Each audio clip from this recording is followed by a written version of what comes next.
Yeah.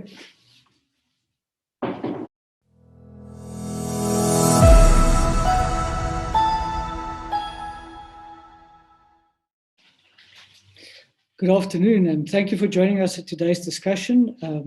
As many of you may be aware, today is Crazy Socks for Docs Day, which was started 4 years ago by Dr. Geoff Toogood, a physician from Victoria, Australia.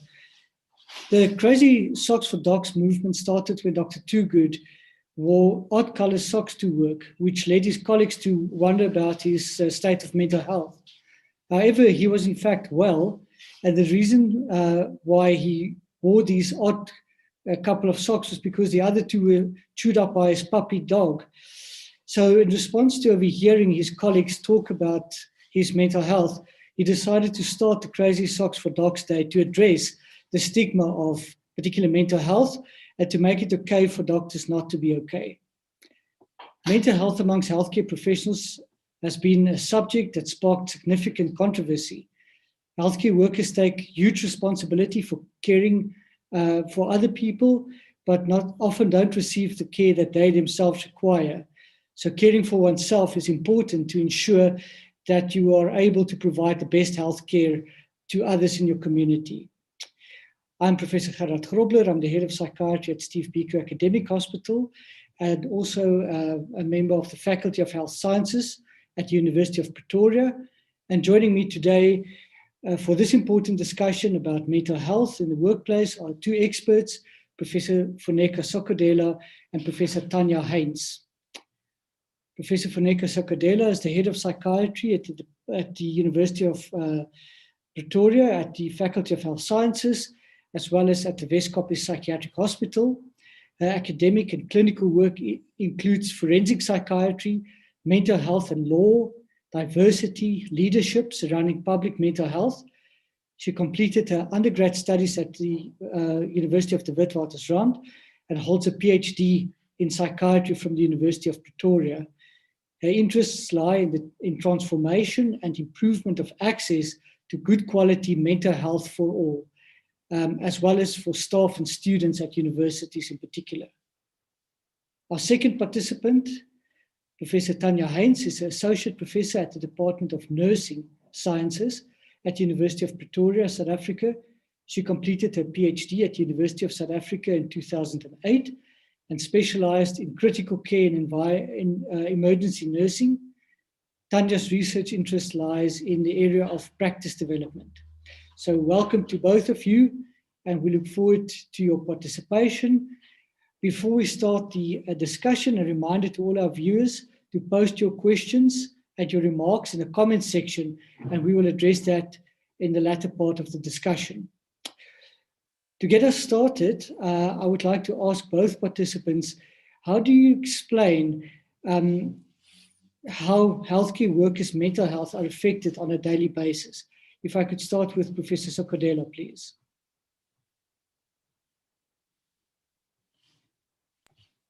Good afternoon, and I appreciate the invitation to participate in today's conversation, as it's a unique opportunity to actually focus on something that we hardly think about as health workers. We are used to looking after individuals, as you said, but we also are reminded today about looking after ourselves. So reflecting on the story of the crazy socks, when I first came across the concept, it reminded me of one of our professors at medical school. I won't even mention which of the medical schools, just to hide the identity.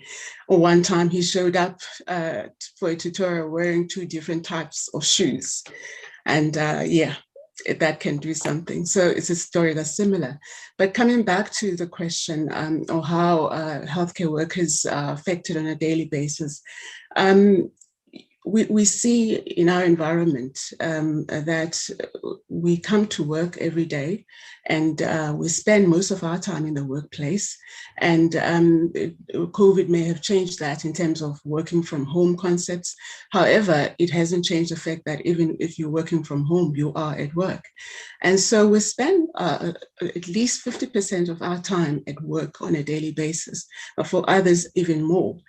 And if that work environment is stressful and does not allow for expression of distress, and at times can add to the toxicity that is surrounding an individual, especially an individual who's vulnerable and is not coping or has poor coping skills, then mental health problems can emerge. And added to that, if you want, are the other environmental factors related to work. And we know in South Africa, for instance, financial distress is one of the biggest drivers of distress in the workspace. And so when we see these factors coming together, you then see the phenomena of burnout, you see depression, you see anxiety. In the health sector, we've also been exposed to violence within the space. I think we all remember the story recently of ambulance drivers being attacked in the workplace, and nurses being attacked in the workplace, doctors being attacked in the workplace. All of that adds then to the anxiety and the stress or post-traumatic stress phenomena we see, as well then as individuals are using harmful coping mechanisms like substance abuse. And so it is very important. The workplace and its impact on an individual's mental health is very important. I think I'll leave it there for now. Thank you very much. Professor Heinz? Good afternoon, and thank you for the opportunity to be participating in this event. I really appreciate it. Well, I think if we look at healthcare workers currently, I mean, in South Africa, we've always been short-staffed in hospitals, specifically when we focus on emergency and ICU, where COVID is really evident and where people are working with it on a daily basis. So initially when COVID started, I think what they were more worried about, the healthcare workers, was what is COVID? How is it going to affect me? Do we have enough PPE, etc.? And that was stressing them. But as it's sort of now they're starting to get in-service training, they're getting to put on their PPEs, even the workers and the cleaners have got PPEs, so all that stress is now gone. But what is it now? Now it's my family. Am I going to infect my family? How do I actually, what clothes should I wear to work? And what do I do with that clothes? And where do I take it off? Do I take it off in the car because my children must drive in the car and all this? So there was a lot of that, and that is also sort of everybody is to his own. And as you speak to people, they've sort of sorted it out and how to resolve this. And in private, they're giving them scrubs and they're washing it for them, etc. But if you think about it now, it's more about they're tired of COVID. They don't want to hear about it anymore. They don't want to listen to in-service training. They've had enough.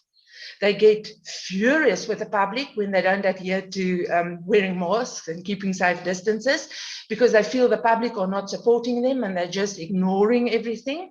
And then I think the stigma associated with COVID and how other people see you as a healthcare worker working in a COVID unit.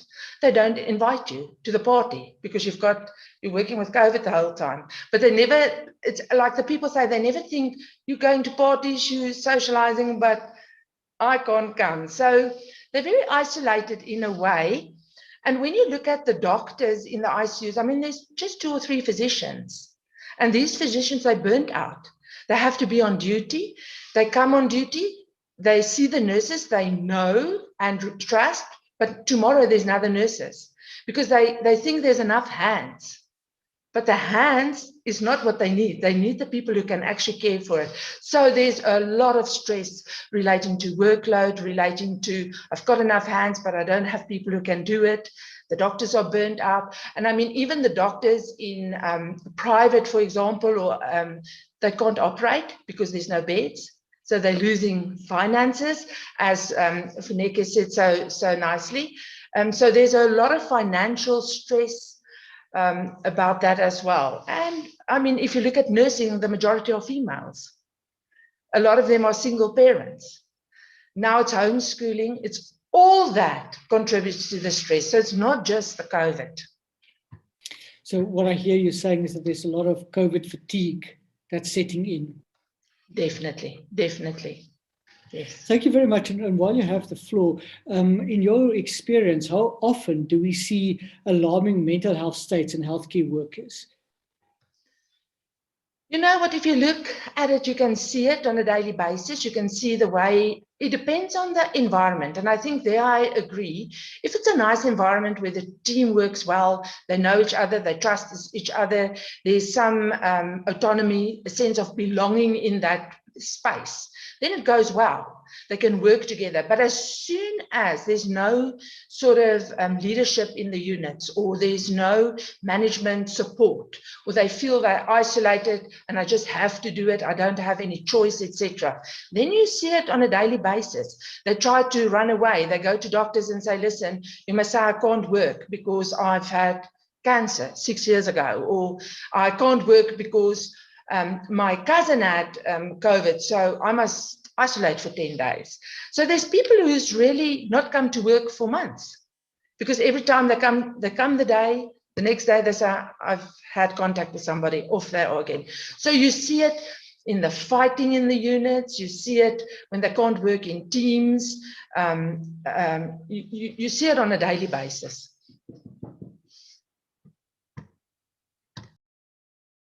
Professor Cadilla, and from your perspective, how often do you see alarming mental health states in healthcare workers? And then I think linked to that is, do we think that the pandemic has contributed? I think Professor Heinz makes a strong case that the pandemic has actually exacerbated acute psychiatric distress in our healthcare workers. Professor Cadilla, your experience?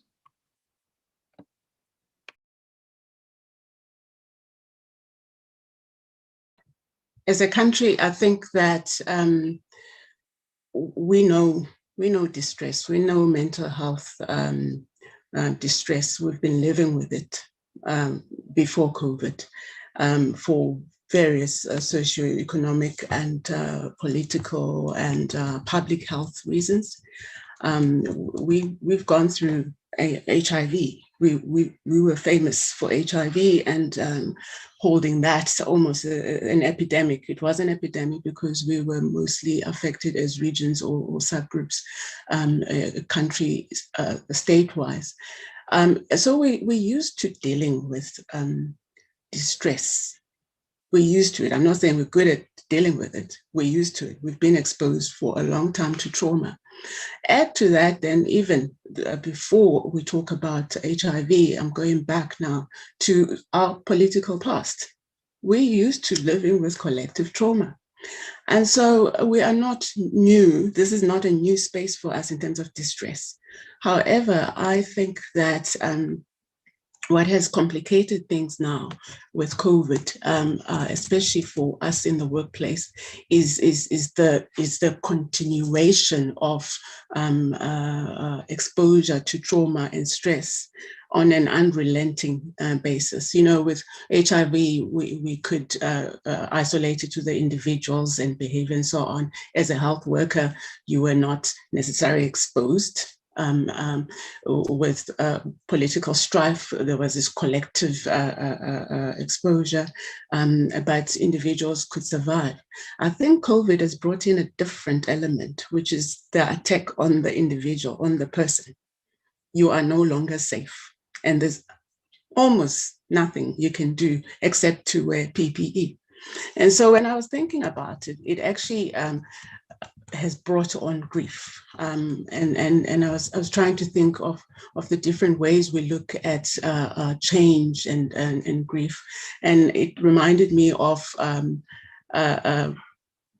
the old model of Kubler-Ross, you know, the psychiatrist who painted how we survive or how we recover after exposure to a dangerous situation of grief or loss and big change.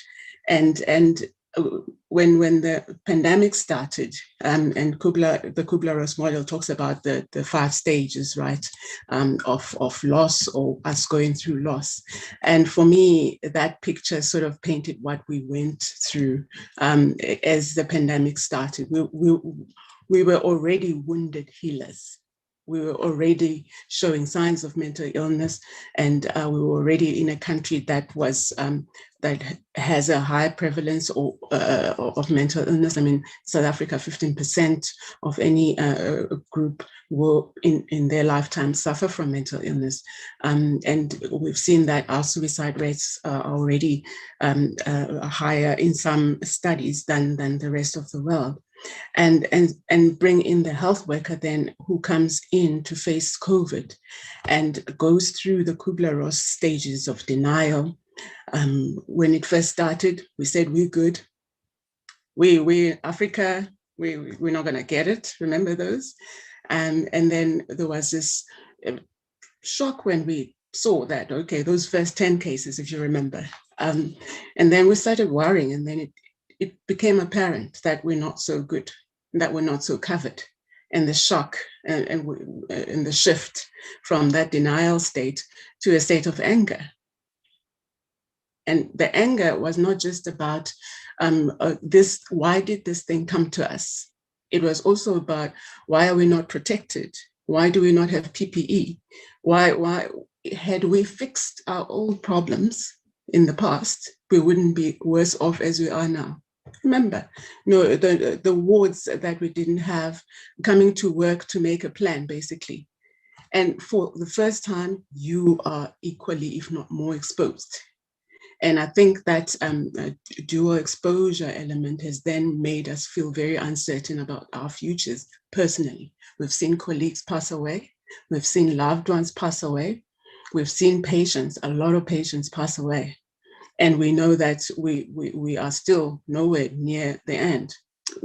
In comes vaccination time and the rollout and the different perspectives we all have on the rollout, whether it's fast enough, slow enough, and waiting for a vaccine for health workers and vulnerable populations. Even in the mental health sector, I'll add and say vulnerable populations that are sometimes forgotten. Because as we were preparing these wards and units and so on, there's certain subgroups of vulnerable people within the health sector that we look after, who we had to take extra measures to prepare for. That includes mental health care users. And so there's a lot of distress that has emerged and a lot of anger, if you think of that stage. We then have started bargaining, I think, where we say, we'll be good, we'll do our best. Remember, initially, individuals would say, we don't know this COVID thing. We won't be nursing, we won't be treating, we won't. Some of us went and we equipped ourselves, some of us resisted and eventually bought onto it. We upskilled ourselves. So we had never seen this thing, and now we were expected as healthcare professionals once again to pick up the pieces, relearn re-expose ourselves to new phenomena, and then be in charge. And so we started bargaining and going through this. But I think now, if you look at the last 2 stages in the Kubler-Ross phenomenon, depression and acceptance are probably mingling or intermixing, where we are down. The fatigue that Tanya talks about, we're fatigued. But you also know that there's a light at the end of the tunnel. We've got vaccination going.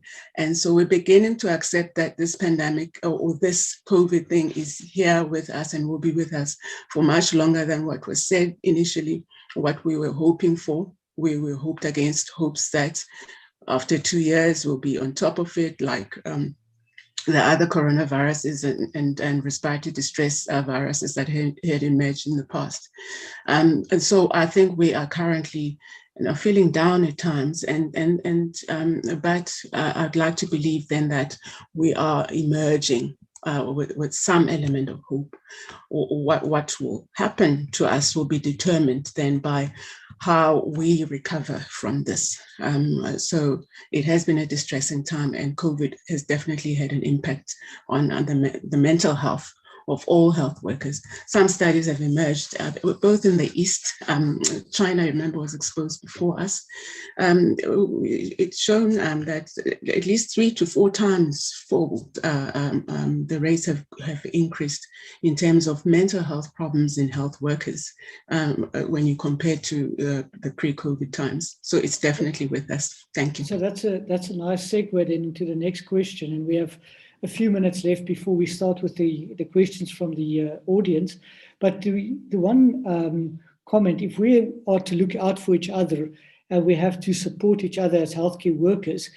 You've already mentioned the 5 stages that Kubler-Ross described, but what other common signs should people look out for in their colleagues that indicate that they're struggling with their mental health? If you can have a short comment, and then also from Prof. Heinz as well.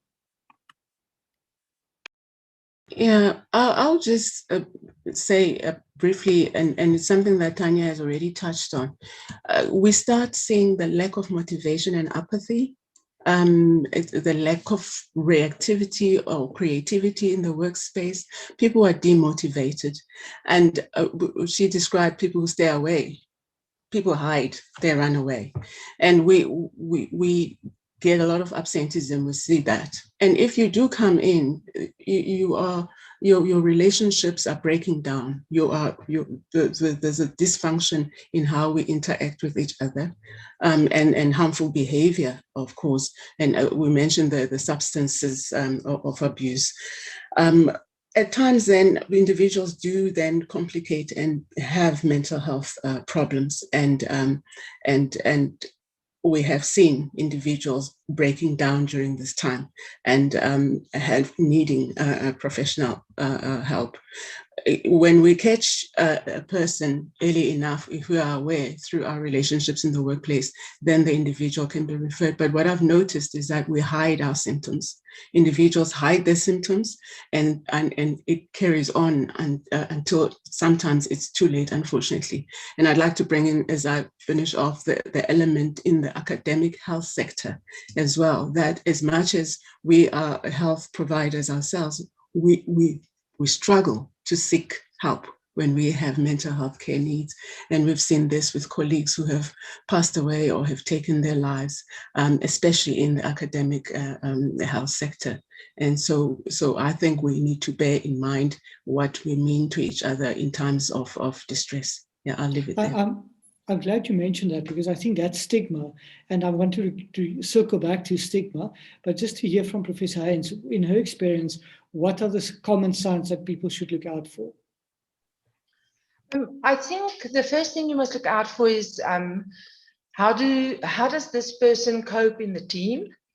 For example, if you notice that this person is coming on duty and are now told they must go and work in the COVID ward, and they thought they're going to work in another ward, and they go, I can't tell you the reactions you get. You can see that person is not coping. You shouldn't actually put him in that ward. And I think the person allocating people to specific wards and to the COVID ward should really look at how they, if somebody really says, I can't do it, don't let them do it. There's a lot of other spaces that they can occupy, because other nurses, again, on the other hand, would say, listen, put me there, I'll stay there.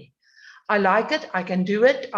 So I think, yeah, I almost want to say to you, people say they're okay, but they're not.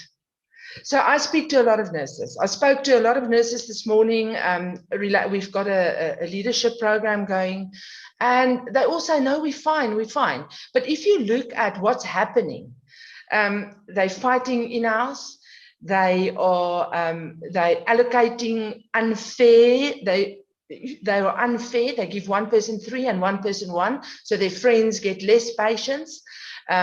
They bully people who don't know as much as they do. So the person who comes in as a hand that must come and help, they bully them. And I think this is the things that you have to look out for and really try and support the people in the unit. But I think it's worse than what we think. And they're trying to hide it, and I can see it.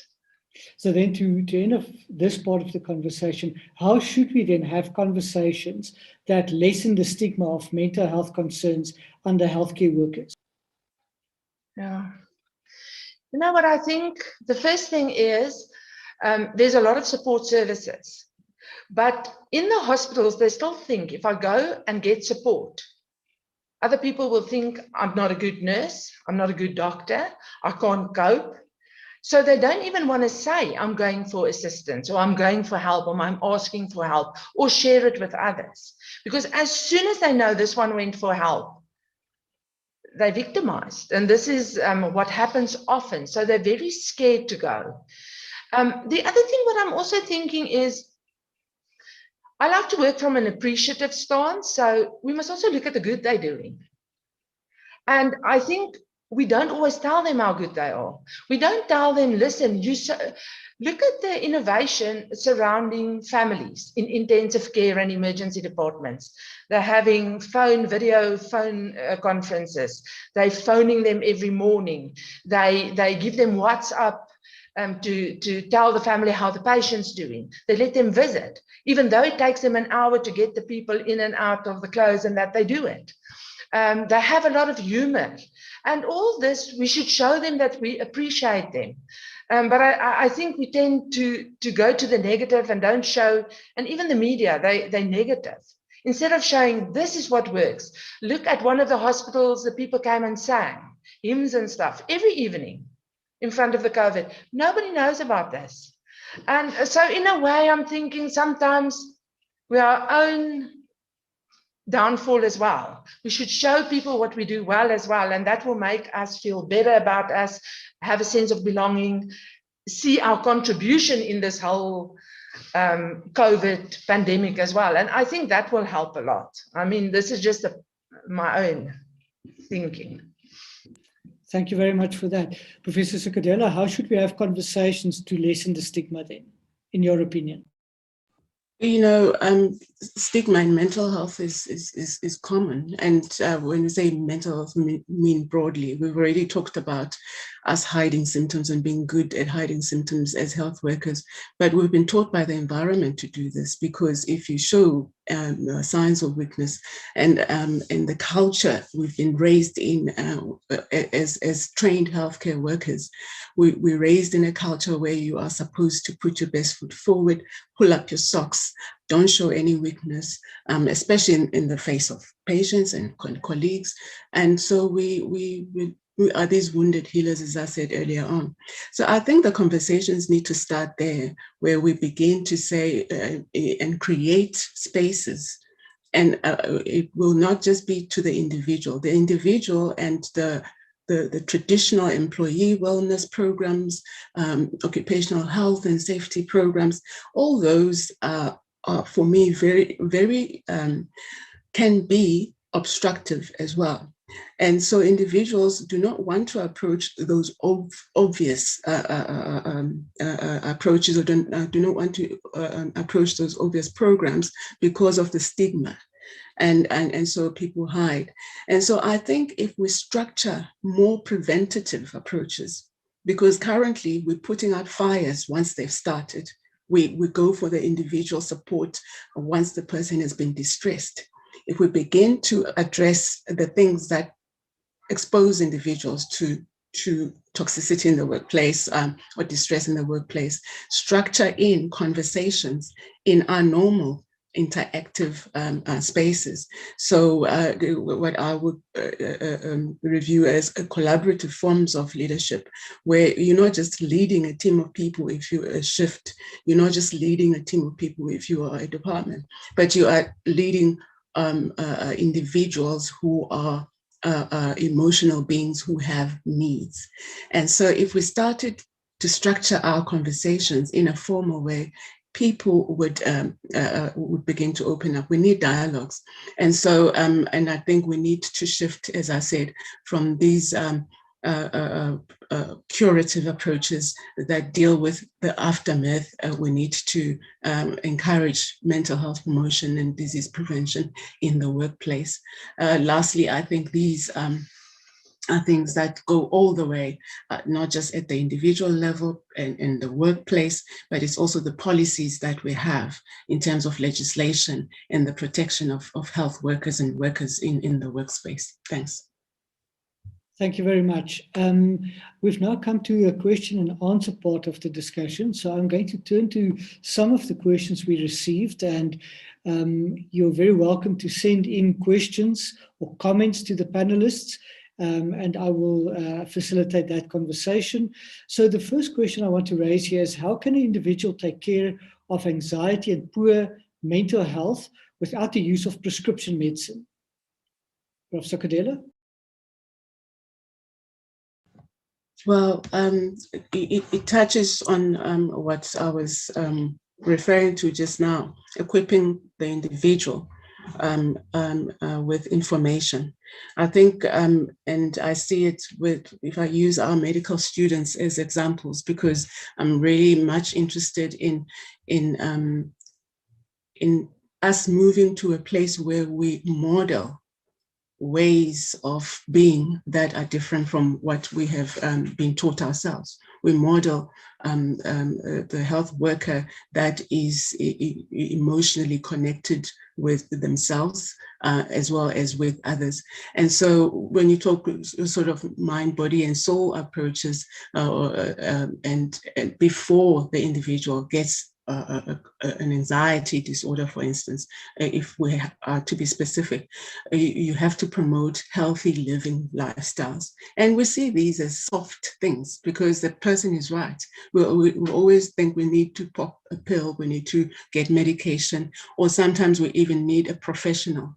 Whereas we know that the biggest chunk of what we need to do is promoting a healthy lifestyle. So we start there, and we shouldn't underestimate it during COVID, the need for physical exercise, the need for mental fitness, the need for your so-called softer approaches, meditation, because we spend a lot of time alone. COVID has done this, and anxiety levels are going up in terms of those who are predisposed to anxiety. And so we need other means of eliminating anxiety in our lives. And we have also not allowed ourselves time for leisure. For instance, if you are a student or if you are a worker, it's about going to work, coming home, and you're tired. And so those so-called soft approaches are the beginning part. And obviously then, if you feel that you are not coping, you need to reach out again, relationships, and to tell someone, basically.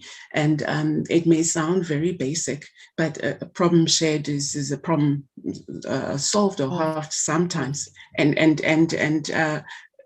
we need to go back to those simpler ways of engaging individuals. And then if that doesn't help, obviously professional help has to be sought.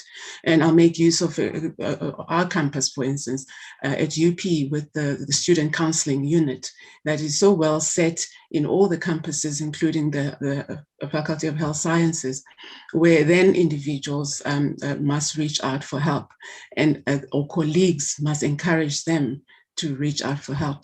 I'm glad that UP has set up residence peer support groups, for instance, and we have, besides the Department of Student Affairs, we have programs that look out for the individual who may be isolated.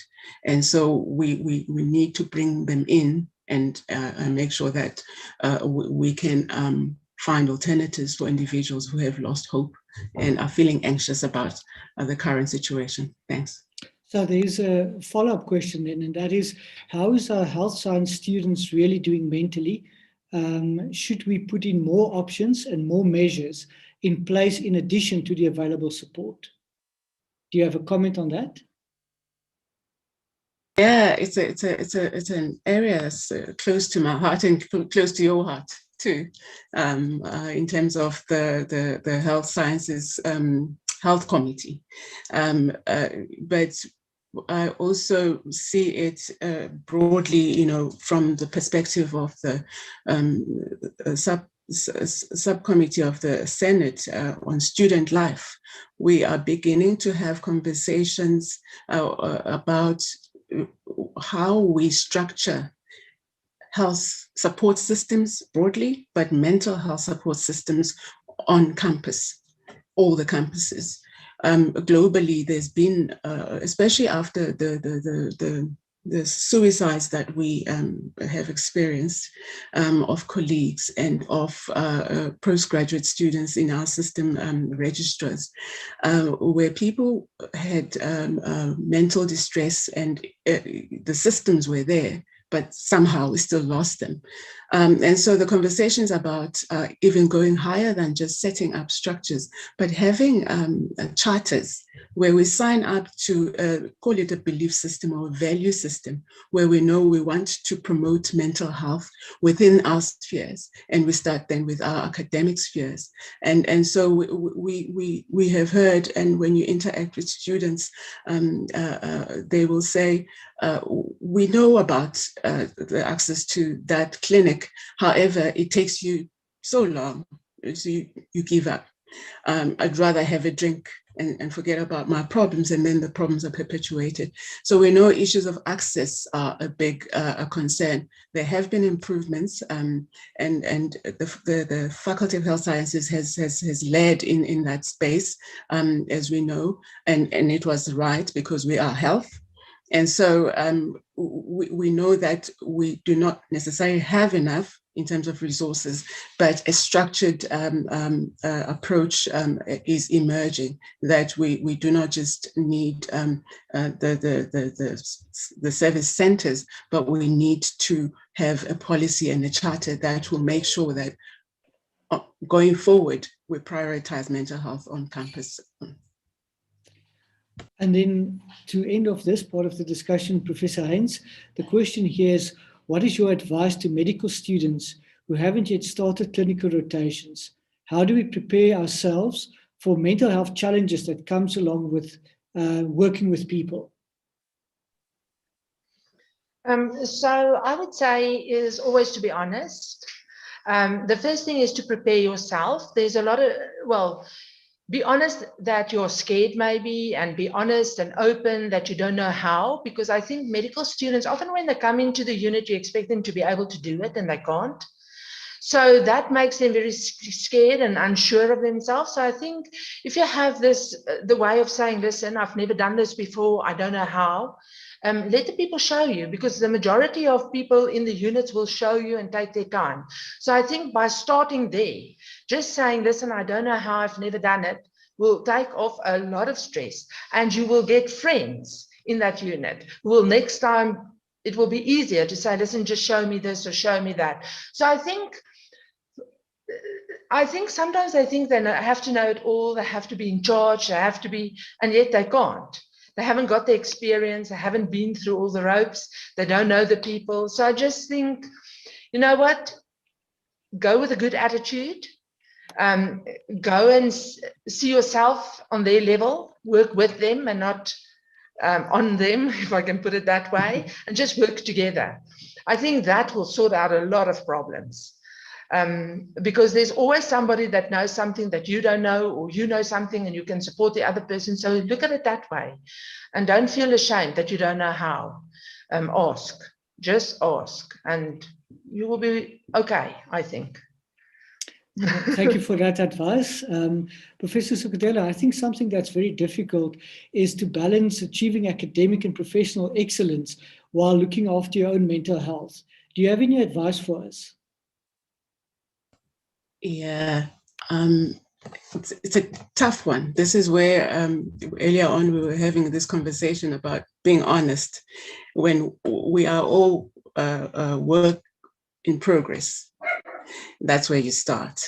You become honest in saying that we have not been taught over time a culture of self-care. And that we need to turn that.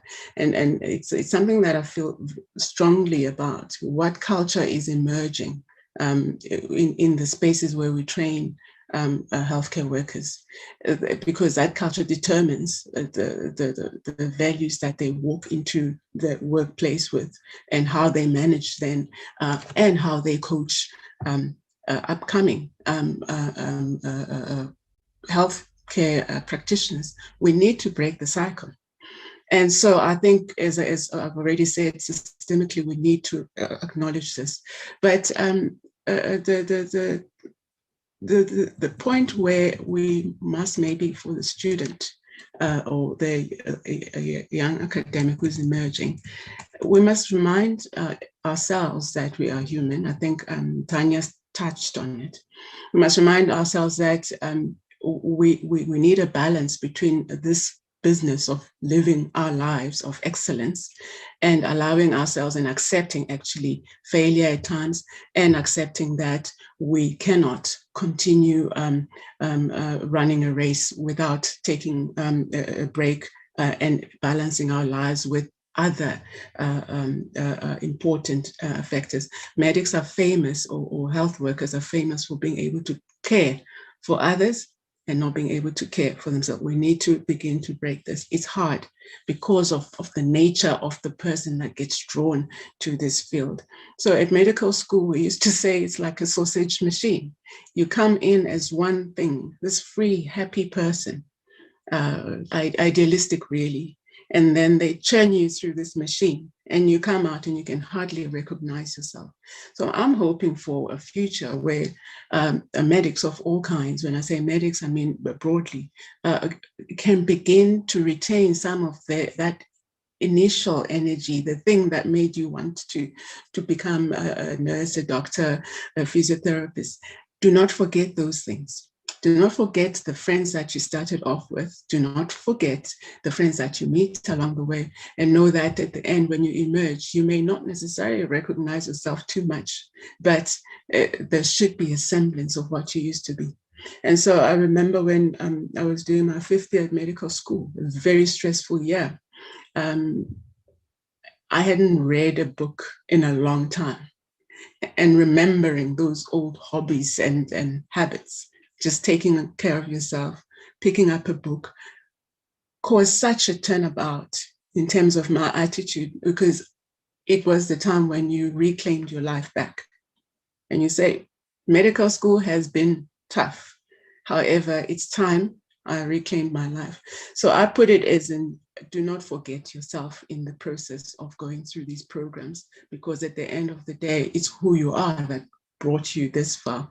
And you definitely need to remind yourself, surround yourself with people that remind you of the good balance that you've had in the past and should have in the future. So that's my 2 cents worth from a personal perspective. Thanks. Well, thank you very much. Professor Heinz, next question is, how can you manage external factors that have an impact on your mental health, like your work, when there's no option to say no, and becoming overwhelmed is inevitable? What would you advise in a situation like that? Okay, so I'm just going to talk from a personal experience. And I think the one thing we have touched on is that healthcare professionals they want to be the best. They want to be good at everything. And one needs to acknowledge that some things you can't do.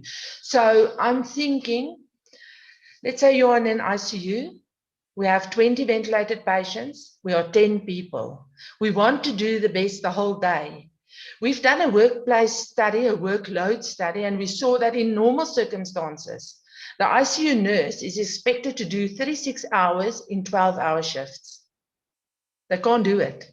And this gives them stress like you can't believe, because they want to be perfect. They want to do the best they can for one patient. They want to look after it. They really want to do the best, but now you can't. So I would say in circumstances like now you're only 10 people. Not all of the people know what's going on really. They haven't been working there long. Try to do the best you can at that stage for all the patients. Do bit by bit, do the most important things first, and then do the things that you can do.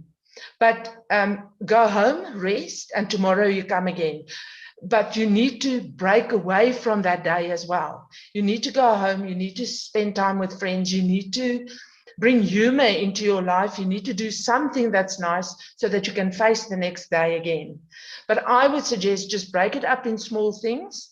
See that you do the most important things today that you can do and that you have to do, and look at your successes. See that that patient is doing better. We really tried. We have done this. We have done that. That patient, we couldn't do much, but we did our best. So I think appreciating what you do, appreciating that you did what you could do, and doing the best at that day. That's how you can. That's the only way you can cope. Thank you for Thank that you. advice. Professor Cadilla, what advice would you give to a newly graduate medical student to look after their mental health, doing their community service here in a remote area, like in a rural hospital? And we all know that that's very stressful. It's quite difficult to be away from your family, your support system. What advice can you offer there? Fortunately, our colleagues at Judasa in the past, cannot now remember the exact year, came up with this call, and it was an outcry from junior doctors, especially those who are isolated in rural areas, to say, we need you to see that we are in distress. And so the things that we've talked about now in terms of having a good balance and taking care of yourself become important. And if we have taught you this at medical school, isn't it great then that you carry that and you just need reminders in terms of your work-life balance? However, as Tanya said, there are times when the work is there and there's just not enough hands. And this is a situation as ComServes we find ourselves in. We also find ourselves without supervisors. So you've just come out of an internship where you were relatively greatly supported. There was a hierarchy, you were a slave or something like that. But now you're a ComServe, some semblance of independence, some semblance of supervision. And one of the biggest issues for the Health Professions Council has been supervision of ComServes in rural areas especially. And so the attempts have been to address this, and we've seen how the council has placed individuals, or has attempted to place individuals where there is good supervision. So trust your supervisor, because I know we want to emerge running, and yet it's not that kind of race. It's a marathon. We don't want to get to the finishing line too fast. We need to pace ourselves. We need to use the structures around us. The one other thing I usually challenge students who are about to go into their internship: know the structure of your hospital, know the structure of your district, know where to go if you need support in terms of the leadership and management. When you feel, for instance, you are being overworked, in that way you begin to learn. This is where you pick up your own leadership skills, because a lot of the times, again, you are placed in roles where you are a leader. You come into casualty for the first time on day one, and all of a sudden you're the guy who's in charge of a resus. And so in that kind of situation, this is where, as Tanya said as well, you need to humble yourself, ask for help, and know that you will not know it all at once. Know your system, know the structures around you, so that when you need support and protection, I'll put it that way, if you're feeling bullied or left alone, then the managers in the system are there to support you. And then lastly, it is, again, don't forget your colleagues. Don't forget, create those networks. If you're in a district or if you're in a hospital setting, create those networks that you can reach out, you can share with peers, and you can peer support each other. And these are the things that have been sustainable and have worked. I'll just come back. I mean, this is a question about the rural areas. I'll say one of the other innovations is online support programs. Online support programs are great. At UP, we have the example of the Scooby, which has been, it's a chatbot that basically interacts with the individual. It's at student level currently, but there are other types of online support systems. And then if you do need that professional help, you can also connect virtually, but we know that that's difficult. Then you do seek that professional help. Just on the Scooby chatbot, it's an interactive system that assesses your levels of distress and will give you appropriate support in terms of reading material, in terms of referral systems if you need to. And this is just a good example of what can be done if you think of the revolution around communication and virtual connection as well. And so I'd encourage our colleagues, especially those who are feeling isolated, to use such measures. I know it's always difficult. You have to go on top of the mountain sometimes to connect, but do reach out and stay connected. Thanks. Thank you for that. Professor Haynes, there's a question here. How do you discern the difference between poor mental health and mere self-pity? And I think that's also part of stigma. So I'd like to hear your comments on the distinction there. Yes, self-pity. We see that along, you know what, sometimes people say, let's debrief. And let us sit around. And I was thinking about this a lot. We must be very, very careful that it doesn't become, if we sit around and talk about all these negative things, that it doesn't become a moaning session. This is not good, this is not good, this is... So, and feel pity for yourself because you're in this situation and other people are not seeing what you're doing every day, etc. So, I don't know. I don't know if I've got a good answer to that. But we see a lot of pity. They do feel sorry for themselves. I know that. Should we help them? I think so. Should we support them? I think so. Yeah, that's what I can say at the moment. Professor Cadilla, any comments from your side on this question? You know, it's interesting because sometimes, and we have been saying today, reach out, stay connected. Mental illness is like anything else, or mental distress is like anything else. Once you expose it to light or the sun, it may die off, as it were. If you think about it, the person who is self-pitying, is it mental illness or not, is showing a sign of distress. And who are we to say we will not empathize with the person? So empathy and kindness go a long way, I think, in terms of addressing individuals who are distressed or unhappy. If it gets to a point where maybe we think it's pathological or harmful, this is when then, you know, the positivity or power of positive thinking and conversations around the power of positive thinking need to come in. And obviously, if you are a colleague, I'm not sure if the person is asking from the context of being surrounded by people who are self-pitying, who must just pull up their socks, then you, the person who is labeling this person as self-pitying, need to reflect and see whether you are not putting labels on others, and yet there is distress. You are stigmatizing others' presentation. Remember, we are not equal, and we are not, in the sense that we are not the same, and we experience distress in different measures. Some of us may be more resilient, and this is the other word we haven't used up to now. We need to build resilience within each other. And so you learn very fast as an upcoming healthcare worker or trainee or student that you can't do it alone.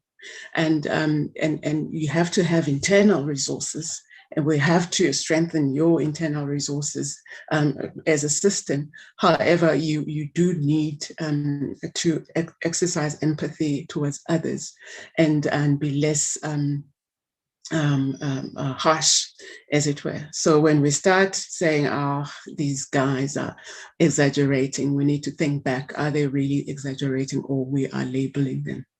Lastly, there's this phenomenon of self-stigma. So let's say now I'm a person who is distressed, and I suffer from anxiety more than others. There is this thing that we say hide our symptoms, but there is this thing that I may feel that I am a burden on others, and maybe that person, when the environment has said to them, oh, stop pitying yourself enough times, they begin to stigmatize themselves as well and keep quiet. And so this perpetuates the whole issue of an individual who is distressed in our midst.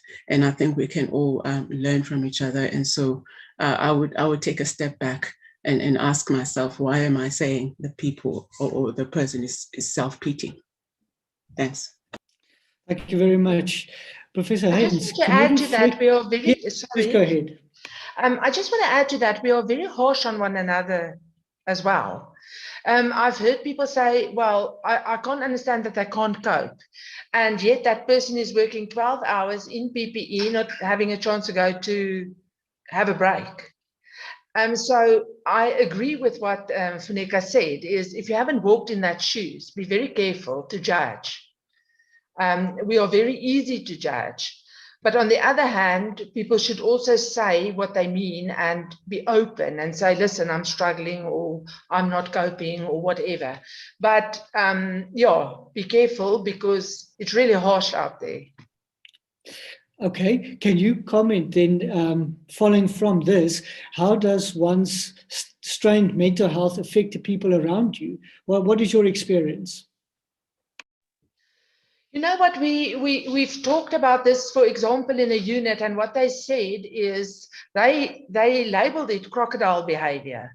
And it actually showed a lot of, it showed us a lot, because they said, you know what, a person comes in to the unit and you know that day is going to be hell. Put it that way. That person, just the way he puts his hand back down, just the way he doesn't greet you, just the way what he says, you know, I can't ask them for help. I can't ask them anything. Just let them be. So I think we underestimate one person can change a whole environment and the vibe in that environment just by bringing in a different attitude, bringing in your problems from home, bringing in whatever. So I do think we underestimate how my behavior affects a whole team and affects, in the end, quality patient care. Because if the team is unhappy and the team can't work together and they can't communicate and etc., the one who suffers is a patient in the end. So your behavior really affects everybody around you. And so even if it's in your mental health, and that's why we should seek treatment, and we should seek help, and we should talk about it, and we should be open to our colleagues and say, listen, we've worked with you today, this is what we saw, I think you need help, and we should be open about this. So it really affects the whole team if but I think that type of feedback and that type of disclosure is not uncomplicated.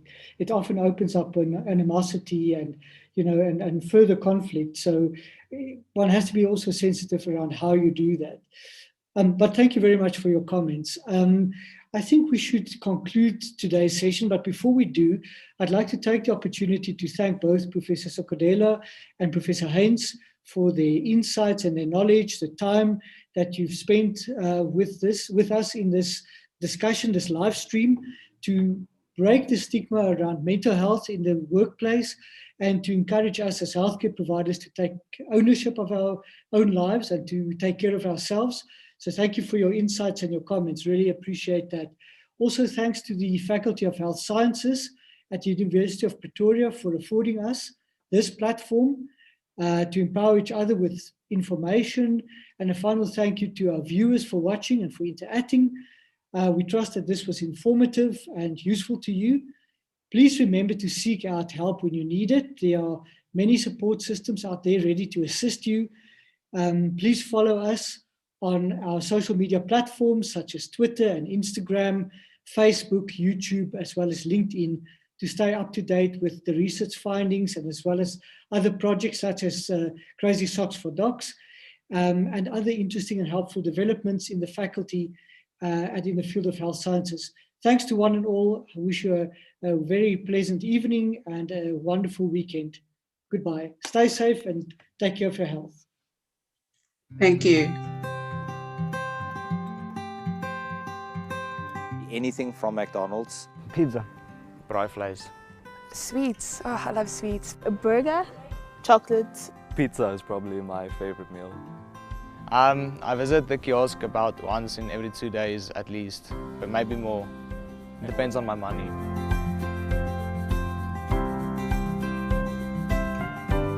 Most of the time when I'm studying, I need to snack, and if I can't concentrate, I'm gonna go get a snack. Oh yes, I get so hungry, I get hangry, I get hungry, angry, and then I can't work at all. I really need my snacks to help me maintain my focus. Sometimes I really suffer from headaches, like if I don't have a meal within the next 3 to 4 hours.